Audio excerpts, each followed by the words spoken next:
Hari ini saya akan mengajak kalian bersama dengan saya menganalisa saham BJBR dengan fundamental maupun technical analysis. Halo, salam kenal, nama saya Yusuf Arifin Yusuf. Bagi kalian yang baru pertama kali main ke channel ini, di channel ini saya berbicara tentang pasar saham, tentang cryptocurrency, tentang properti, maupun seputar tentang investasi. Dan langsung aja kita ke layar monitor. Let's go!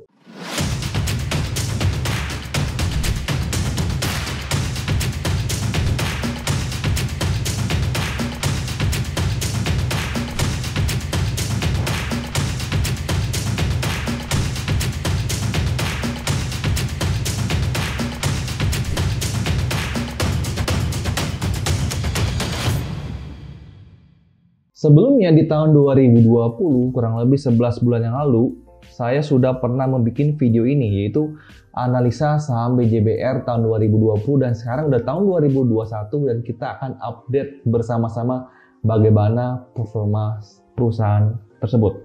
Oke, ini adalah 10 hal yang butuh kamu ketahui sebelum kamu investasi di saham BJBR. Yang pertama ada, kita bahas sedikit tentang ringkasannya ya.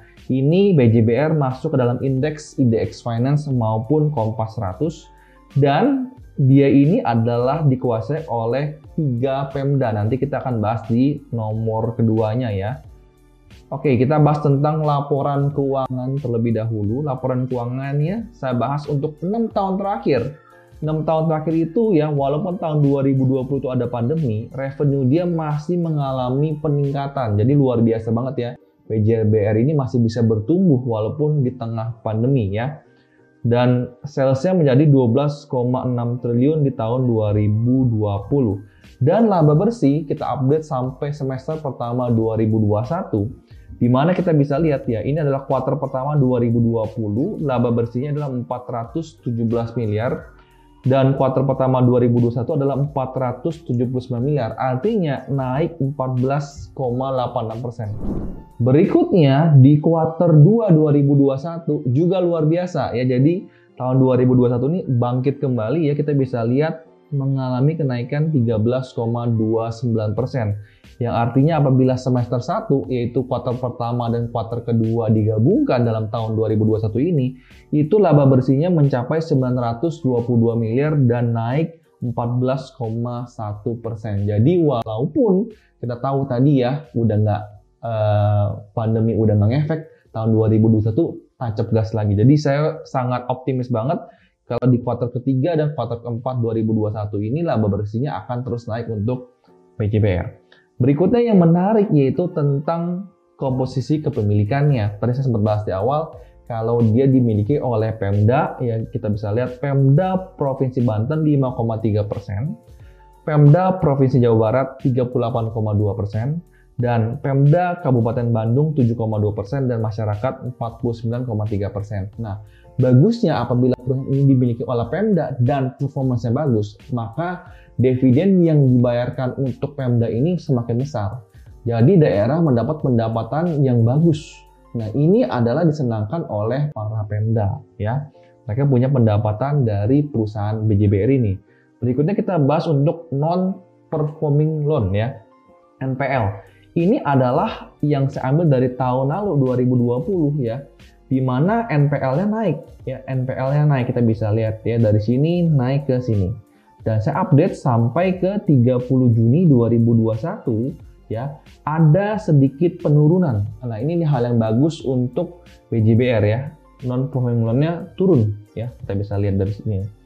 Berikutnya adalah kredit yang diberikan. Nah, kredit yang diberikan waktu itu adalah, kita bisa lihat non-performing loan-nya itu adalah kurang lebih 1,67%.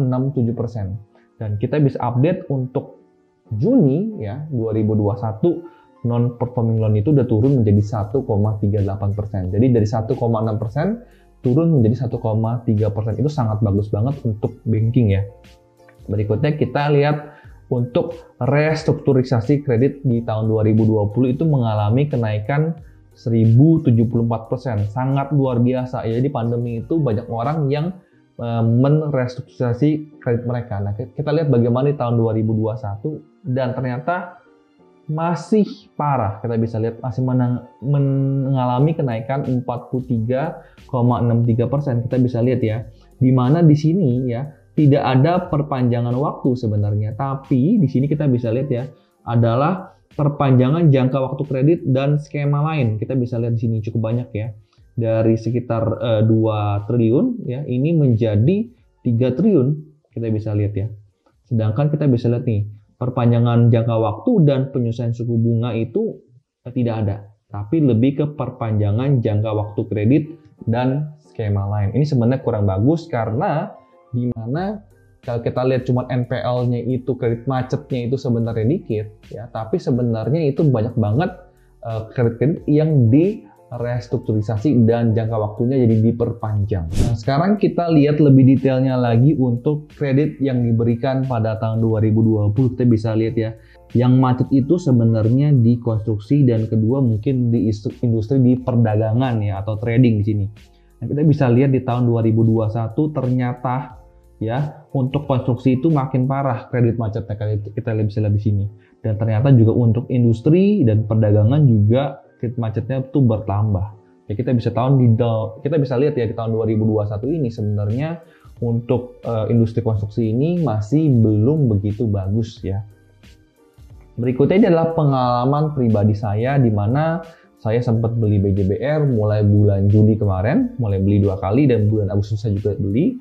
Dan sekarang di tanggal 25 Agustus di mana saya bikin video ini, itu harga BJBR ada di 1.245 dan rata-rata pembelian saya di harga 1.231 sekian.